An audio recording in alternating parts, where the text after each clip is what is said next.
Hi guys, in this video I'll show you how to enable HVCI Valorant. Now step 1 is just go to the search section of your Windows and search here run and press enter and you will see this pop-up of run. So from here what you need to do is just enter ms info 32 and once you write this down just click on OK or press enter and you will see this interface kind of system information.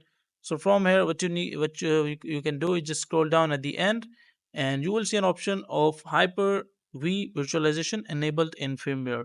Now as you can see, like my Hyper-V virtualization enabled in firmware is yes.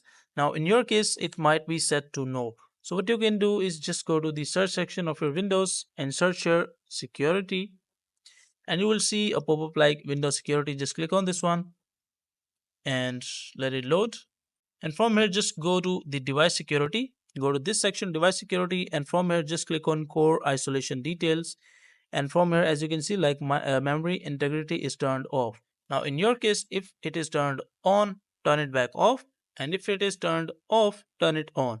And once you turn it off or turn it off, that depends on you. Just do the opposite of what is set to by default, and after that just restart your laptop or PC, and once you restart the machine, hopefully your issue will be fixed. So that is all about how you can fix the issue. Now make sure to like the video and subscribe to the channel if you find this video useful.